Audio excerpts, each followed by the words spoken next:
Okay. Well, thank you all for being here. Why don't we start with a prayer? The Lord be with you. Also with you. Lord, we thank you for this morning and the beauty of your creation that's all around us. We thank you for this church and these people here. We thank you especially for Mako and Haejin and for the work they do. And we ask your blessing upon that work. We ask your blessings upon those who Haejin and Mako tender and work with through embers. May your blessings and the lightness of your grace be upon them. And also, Lord, help us to be pilgrims, to fulfill your charge, to comfort all who mourn and provide for those who grieve in Zion, to bestow on them a crown of beauty instead of ashes, the oil of joy instead of mourning, and a garment of praise instead of a spirit of despair. Amen. Amen. Okay, that is from Isaiah 61, which not only plays an important part in this wonderful book, Beauty and Justice. In fact, Mako towards the end and Haejin write that Isaiah 61 actually is the entire book, so you can read that. But I think you should also read the book to see why that's true. One of the interesting things about Isaiah 61, of course, is that Jesus drew upon Isaiah 61 in what they call the inaugural address, his first sermon. And it's fundamental to how Christians think about their mission and how they're called in a prior chapter of Isaiah to be repairers of the breach, restorers of the paths to walk in. So Mako and Haejin's answer to that charge is to create beauty and pursue justice. And in so doing, recognize how similar they are. They write, beauty and justice are not opposites. They're companions meant to be synchronized in the rhythm of a generative life. So let's talk a little bit. Let's build from the bottom up, because these are difficult concepts. Let's start from the bottom up, and first let's talk about justice. Haejin, there's so many concepts of justice. There's restorative justice, there's procedural justice, there's neutral principles kinds of justice. There's equality of outcome justice, there's equality of opportunity justice. Shakespeare's Portia famously discusses one of the scariest types of justice, which is that we get what we deserve. And how frightening that really is. She says, in the course of justice, none of us shall see salvation, so we do pray for mercy. How do you think about justice? Ooh, great question. I think when I have maybe, all of you here, if I ask you a question, what do you think about justice? I will probably get an answer that is all very different. And I think that's one, because we come with a lot of assumptions in our lives where we have experienced injustice in different contexts and what we think should happen in that kind of context. So that's number one. But also number two, we have not really thought about justice from what it means to, from the perspective of what it means to be human. Because justice is ultimately about right relationship. How can we have a relationship that is flourishing, that leads to more of this world becoming a redeemed world? So participating in the work of justice essentially is about participating in God's redemptive work. And so I think it's easier for us to think about situations of injustice and how that is a manifestation of a broken relationship, whether it's relationship between one another, in a situation where you're wronged or somebody else is wronged, a situation where this creation is exploited, and a situation where it has been historically oppressive systematically. So I think the work of justice is really about restoring that what has been broken. But I think for me, the motivation behind justice, which can look very different, and I'm so glad that Peter, you mentioned all kind of different type of justice, because that actually uh, gives me an opening to say that we are all called to do the work of justice, because in whether it's economics, whether it's a family relationship, national politics, we need that sense of justice. And we'll go deeper into that kind of what that sense is. But that requires each one of us play a role in the pursuit of justice.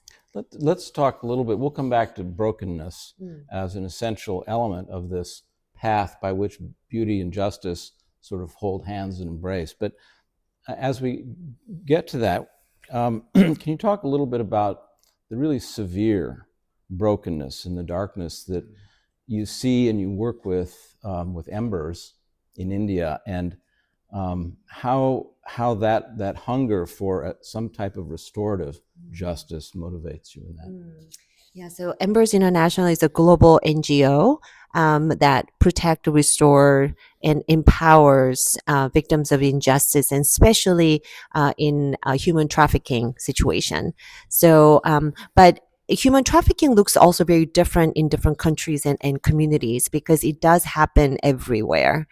But in the particular place that Embers International has been called to serve is a red light district and slums of South Asia, where the poorest of the poor have been trafficked as a young minors, as a child, into this horrific crime. And many of them have not been rescued as a young child. So these young girls had to grow up in a situation of violence and becomes mother in the situation, and families are formed, and therefore we have multiple generations, first, second, and third generation of trafficking victims living in a very violent situation, awaiting rescue. So what Embers International is doing is rescuing the entire family without breaking them apart. Because what I have seen in my work of seeking justice in the human trafficking situations for over now 2 decades is that when we focus on individual rescue, which is important, many times in a situations where a family is formed within that kind of violent situation, you unintentionally many times create another form of injustice, which is orphaning of children who's been rescued, breaking the families apart. So how do we do this work of justice to restore what has been so severely broken? We have to focus on relational freedom, where the trafficking victims are rescued in relation to one another, where mothers and children can be rescued together and start the journey of restoration together. So, but in a situations of like crimes of human trafficking, it's not just an individual level. It's not just trafficker trafficking a person who are vulnerable into a situation of violence.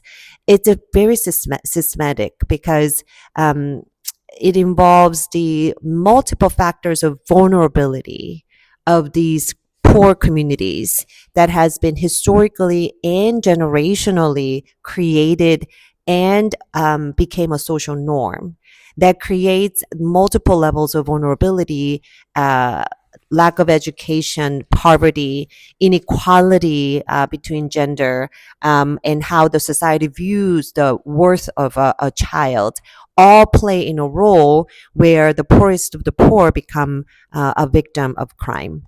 Let me just draw you into one part of that. One of the powerful discussions in this book, as it relates to your work with Embers, is the apparent impossibility of actually making a difference. The impossibility, you talk about schools they have there designed to uneducate the lowest caste children. You write that we felt that we were trying to accomplish the impossible by breaking up intergenerational oppression that denied any meaningful education or opportunities, trying to raise up the first generation of untouchable women to exercise agency as image bearers of God.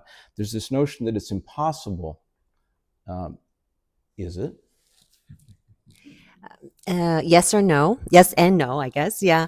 It is impossible within the social context and what has been understood as social norm. So, why would you ever educate a child born into a brothel in a private school outside the red light district? Like, why would you even do that? Right? But that's what Embers International is doing, because what we have learned is that what to break the intergenerational cycle of this kind of violence that is so socially accepted in a way because it's been ignored, because they have become invisible people. In order for us to do something that the society has never seen, which we will call impossible, you actually have to approach it with abundance, with God's extravagant love. Because if you think about us as sinners, and what we deserve is death and hell, and God did what is impossible. He gave himself to us. He paid for our sin, so that we don't have to pay. So when we think about social structure that is created to keep the poor in poverty, keep the uneducated for generations to come, creating the kind of myth that everyone is called to believe that unless you obey the destiny that you're born into. So what is the destiny of the children who are born into brothels? To be in the brothel and to inherit that destiny. And the myth is that unless you obey the destiny that you're born into, you'll have a worse life in the next life. And you will lead your family into worse life in the next life. So to break that kind of generational myth, you have to do what is impossible. But that impossible actually requires sanctified imagination. And I think that's where artists come in, because we have to innovate. We're getting ahead of ourselves. You're absolutely right. But this notion that there actually is something beautiful beyond what is impossibly ugly is really a theme in the book and of your work. But you write about one girl who was rescued from a brothel who was asked, what do you want now? You're rescued. And she simply said, I want to be beautiful again. So let's talk about beauty, Mako. Beauty is remarkably subjective in many people's views. And even if it's not, it's often criticized as superficial. I mean, it's not real somehow. It's a luxury good in economists' terminology. And sometimes you write about counterfeit beauty. Yes.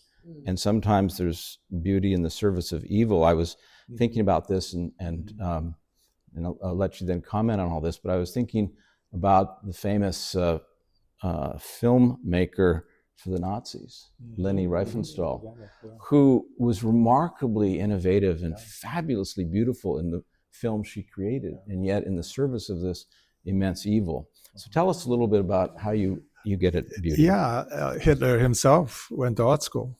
Most people don't realize how he was adept at spectacle making.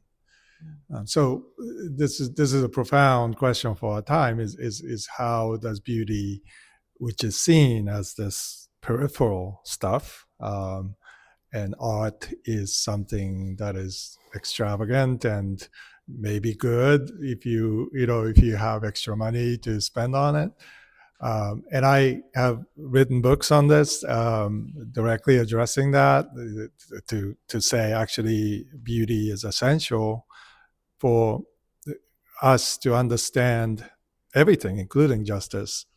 And one of the questions that we end up asking in the book is, just as it is difficult for people to define justice, right? It is also, if you ask 100 people in the room what is beauty, you get 100 different answers, right? And therefore, people think that beauty is subjective, in the eye of the beholder. But really, when you think through that, it doesn't stand up to reality, because we all know what injustice is. If you were to define injustice, we will all have stories. And probably the same thing with lack of beauty. I won't use the word ugliness, because that is, I think, part of beauty. So, because to me, the sacrifice that God made in giving his son to us, Jesus on the cross, is the most horrific, ugly. Right. Actually, that's a classic question, which Yes. I didn't want to play gotcha with, but is the cross ugly? Is it Yes. beautiful? Yeah. Is the So, cross beautiful? This horrible well, if you look torture. at, Eastern, what is it? The Matthias Grunewald's altarpiece in Colmar, France. That is the ugliest image that you will ever see, and it's profoundly effective, and deeply moving and beautiful, right? So art can somehow transcend those notions that we perhaps create unintentionally or intentionally. So the question of beauty, going back to beauty and justice, really has something to do with intrinsic value of every human being. The girl who profoundly said, being rescued, what do you want now? And said, I want to be beautiful again.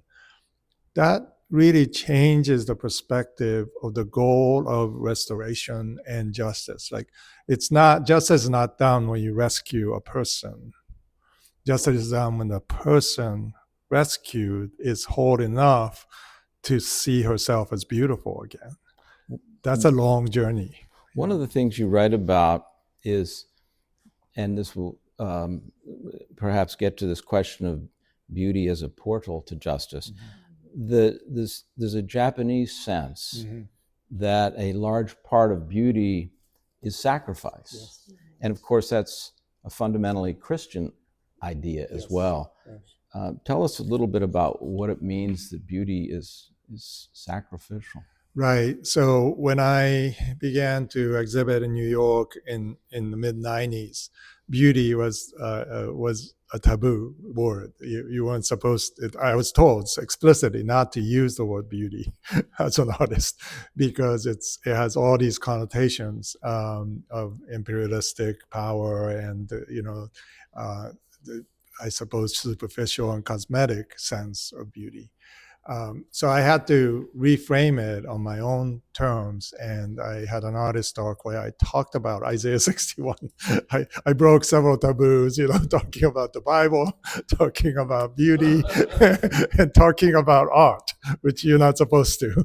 So, but what I was trying to do was reframe the conversation and the definition of beauty from a Western notion of what we assume that we know. We really don't, but we say, well, that's power, that's cosmetic, that's superficial, to, well, look at Japanese sense of beauty, and 11th century waka poetry talks about pathos of things, mono no aware, they call it. But this is a notion that the cherry blossoms are most beautiful not when it's fully blossomed, but when the wind takes the dying petals into the wind and carries it. This is what the poets sing about. And Japanese aesthetic talks connected that sense of beauty to sacrifice, to something that is dying, something that is given away. And let's take that idea into a really enormously powerful notion you have, and you write about and you live, of a practice of kintsugi. Yes. And the practice of kintsugi has this notion of the brokenness is the beautiful thing. Yeah. Can you speak about that? So I'm going to have a Haejin talk about kintsugi, because kintsugi is a term Japanese used to refine this ceramic bowl that is broken, mend it with Japan lacquer and gold. So the ending ceramic, the end of the process is that the broken bowl is more valuable than when it began with. But And it more started beautiful, and more more beautiful, yes. But I'm going to have Haejin describe it because it started in Korea, not Japan. So when an ordinary bowl is broken, what do you do with it? Do you throw them away or do you just put it away? Because sometimes it will even feel dangerous to have these, sharp edges. But the tea masters in Korea and Japan will hold on to these fragments, and instead of throwing them away, they will use precious materials, very, very costly materials of lacquer and gold to mend them so that it can be reused, but also it becomes new creation. It becomes more beautiful and more valuable than before. Now, this tea bowl has gone through two makers, the ceramic maker and the kintsugi master who So mended you're not it. just mending it, you are creating something new. That's right. So it becomes new, and of course the tea bowl itself is unique. Back then, especially when we didn't have a mass production, but when it's mended, every fracture, every scar is different, and that thus the mended bowl it becomes even more unique.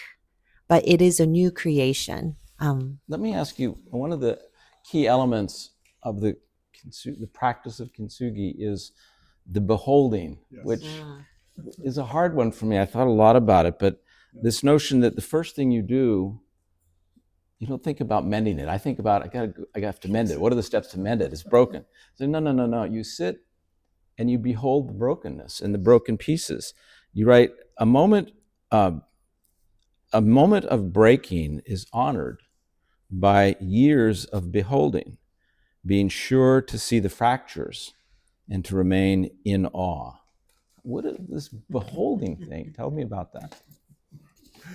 So we found out that these urushi masters, Japan lacquer masters, will inherit or given broken important tea vessels.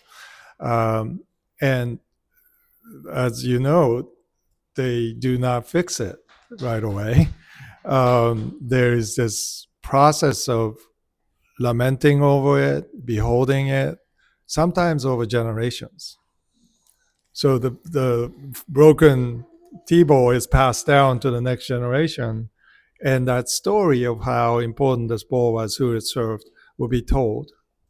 And I realized this when I gifted a kintsugi bowl, which was a Korean bowl, 17th century. So it was a very significant Korean bowl used in high tea, intentionally by tea masters to serve warlords who were invading Korea. Somehow it broke. And it was mended in 19th century. So that's several generations after. And this kintsugi bowl I gifted to Columbine High School. And it was very significant because as we shared this vessel, the victims, the survivors, knew what that meant. They knew that some traumas are impossible to fix. So even address. But we're back to this impossible thing, Yes. which is going to connect us. That's right. That's right. Because it's really a feature of human life. It's certainly a deep part of the Christian idea of how broken we are and what can we possibly do about it. One of the wonderful stories or references in the book is about Nathan and David. And Nathan was the prophet who was very close to King David and was the one that went to King David and told him and confronted him with his sins and David's brokenness in a way that allowed David then to behold his own brokenness, his own sinfulness, and therefore hold out a possibility of his redemption. That's right. Is that the Christian idea of kintsugi? Right, and it's so strange, right? The Japanese history doesn't reveal itself as this Christian story, and yet Rikyu, Senno Rikyu, the tea master, I write about him in many of my books, turns out to be influenced by the Eucharist. The Franciscan and Jesuit missionaries coming into Japan, which the Story of Silence, Shusa Kendo's book, and Scorsese's film highlights that, or Shogun highlights, that history is very, very remarkable, because there is a redemptive Christian narrative behind, but hidden and oppressed, and it is pushed under the culture. So this conversation of beauty and justice becomes really intriguing when you take it to Japan and Korea and Asia in general, and of course to Southeast Asia, where we served in the slums. I think it's impossible, because there's no way that we can do this kind of creation of beauty, beholding broken fragments until they themselves look beautiful, to do the work of justice in places of historic oppression, because we cannot do it on our own. It's impossible, because we can only cannot do save it. ourselves. Yes, only through the Christ love. And I think Nathan was able to speak to David in that way, because his relationship with David was deeply rooted in love. And there was this fear of the Lord that really compelled Nathan, give him the courage to be able to speak the truth in love in the most poetic and beautiful way. We are coming full circle back to sanctified imagination, as you mentioned earlier, Haejin, and which you both write about. This sanctified imagination is another one of these kind of amoeba concepts that you got to work with a bit here. But one of the elements of it, I think, as I read how you develop your thought, is that it addresses the appearance of hopelessness, the appearance of impossibility. The notion of faith is a belief in the impossible, which, if you think about it, is one of the great impediments for people to come to faith, is because, well, that's impossible, obviously. And yet that's the point, which is hard to get across. Going back, Haejin, to your work with Embers, and some of the stories there, they're so dark, they're so impossible, and yet in your experience there, you find some kind of beauty? So when I learned about children being born into brothels for the very first time, I immediately went into a deep, deep despair, because I'm holding this baby. It's a 6-month-old who was just born in this brothel with a mother. And there's nothing I can do, right? It's impossible to rescue them right away. But then if I stayed in that despair, I don't think I would have started Embers. There's no way that I could even go back there.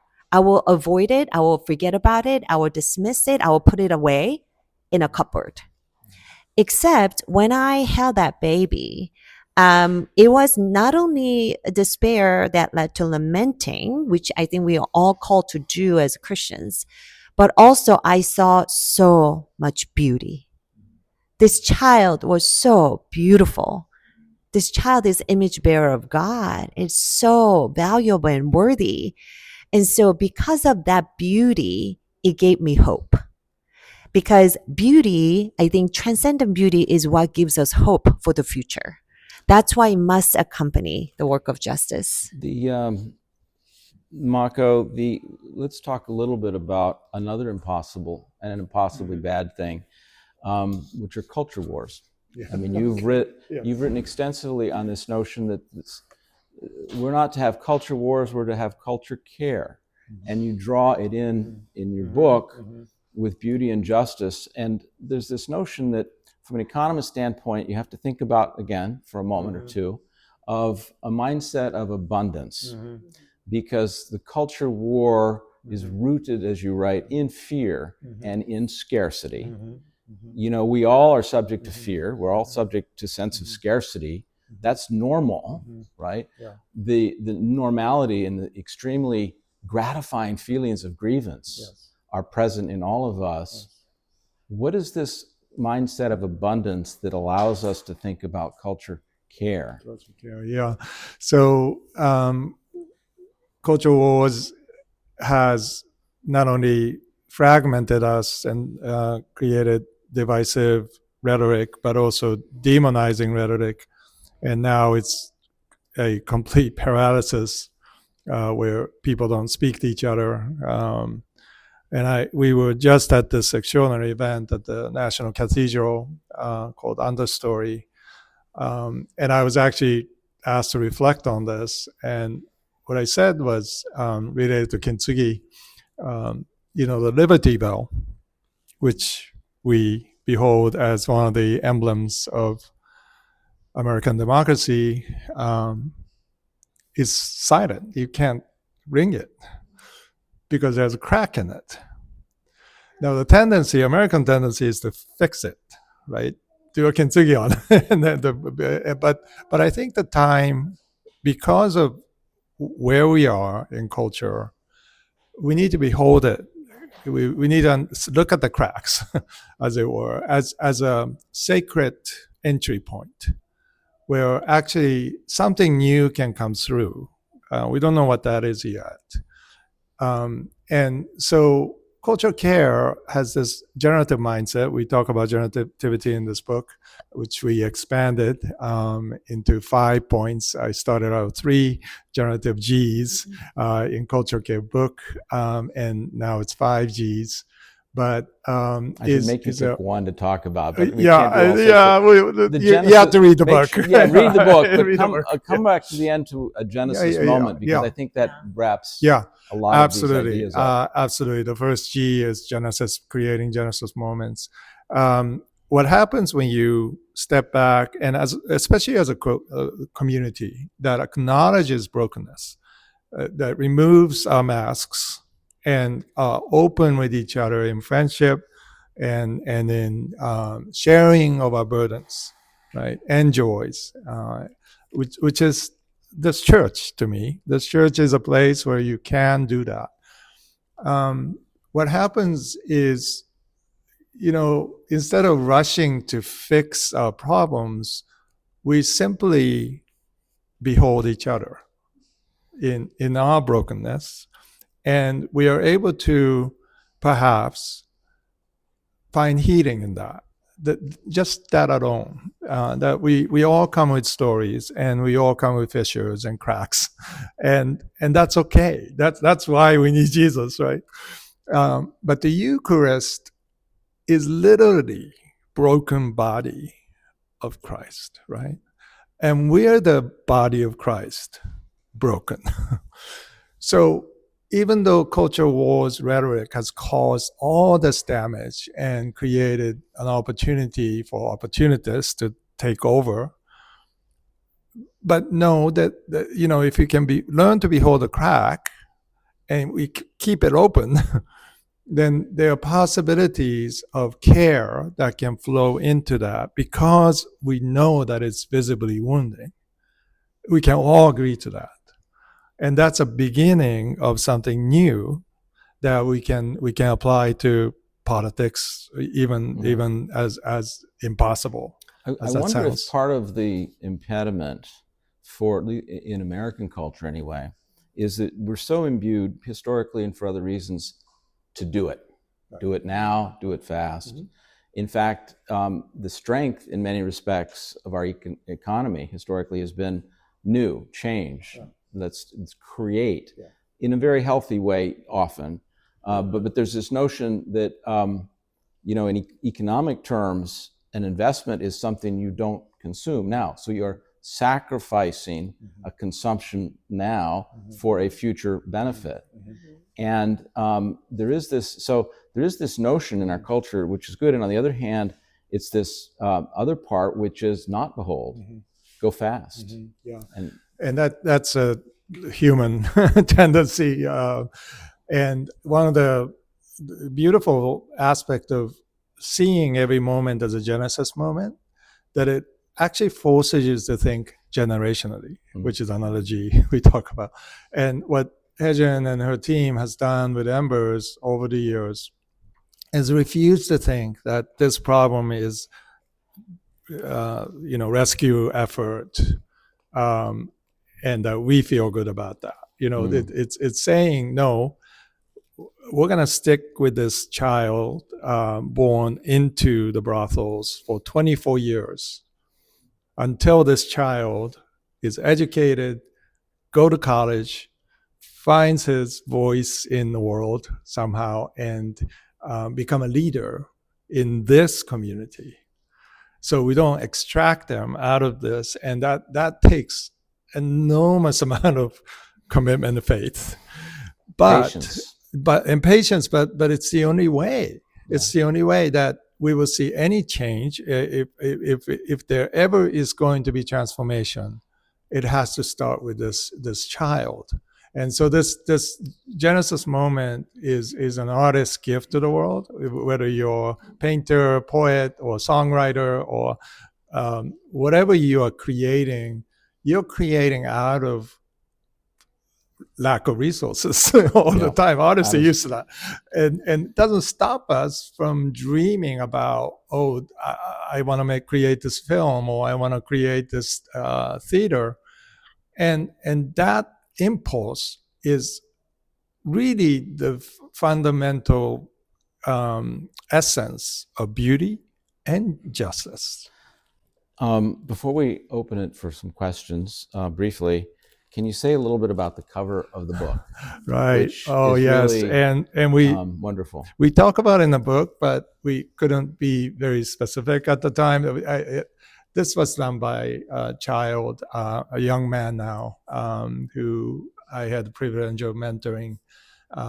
Grew up in the slums, and he has some really beautiful gifts. And I did a crazy graffiti project with the youth. And This is a room where we train our mothers, the vocational training. And so we wanted to create a beautiful room for them, but that was done by the local volunteers. In the Sahasi Center.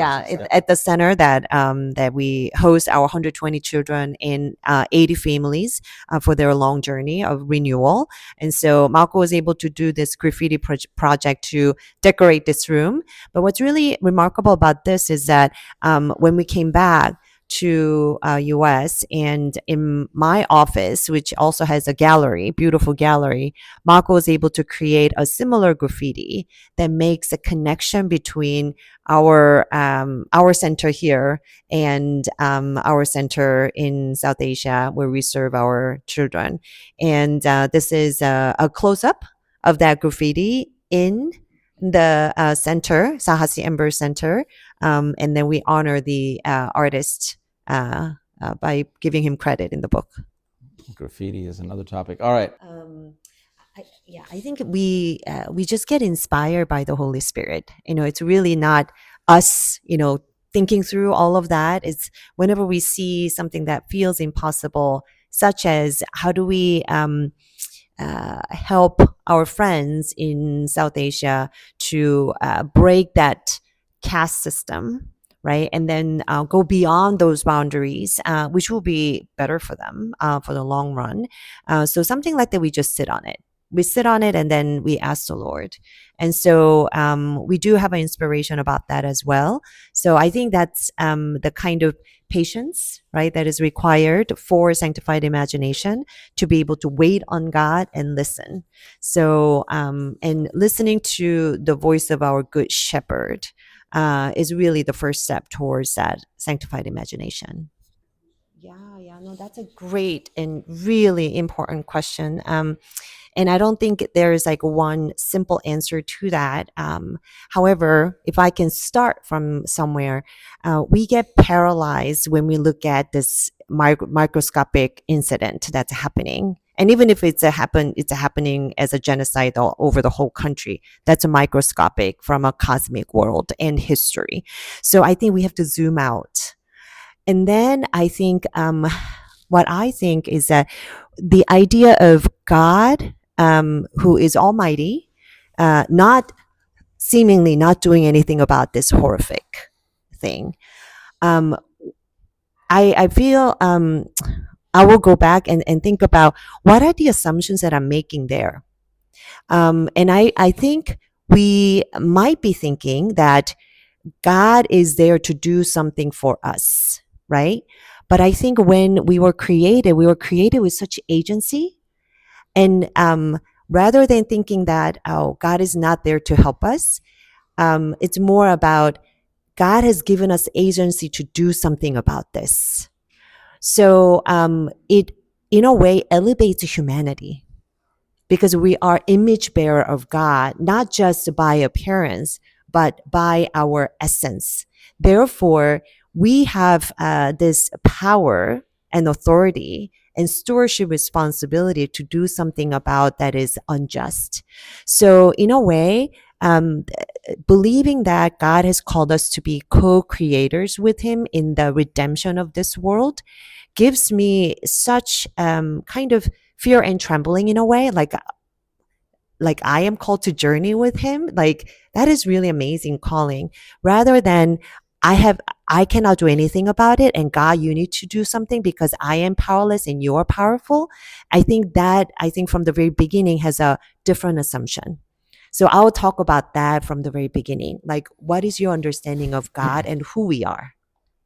One of the things, just to follow up on that, to George's question, you tell, maybe we should finish with this too, a really beautiful story about a little boy named Amir in your book, who is in the darkest place, and you wonder how can a benevolent God allow for these circumstances, and yet you're there and you see something generative come from it. Say a little bit about Amir. Yeah. So Amir is one of our children who are born in the red light district and lives in public toilet in a red light district. So it's probably the most filthy place that you can ever think of. And he has to grow up there. That's his home. But when he's there, there is no sense of self, because we visit the homes of our children. And of course, my instinct is to extract him there. But no, we have to wait for the family to be able to journey towards that freedom with their own restored sense of agency. But when Amir is in school, because we send him along with other children to private school outside the red light district, so he gets to study and learn with other children in a healthy and safe environment. When he's there, all of a sudden his head is up, and his posture is different because he knows he's loved, right? He knows he's safe. And then when it comes to our Sahasi Ember Center, where we have created a community that has become a secure base for him and all of our children and the families, he is dancing and he's jumping. And so he does experience hell and heaven every single day. But through that, he also gains what is called resilience, hope for the future. And then one day, he and his family will be rescued and be in a really, truly safe place. But that is the journey. And I think I see also ourselves in him, which he experiences every single day. Thank you so much. This has been terrific. I appreciate it.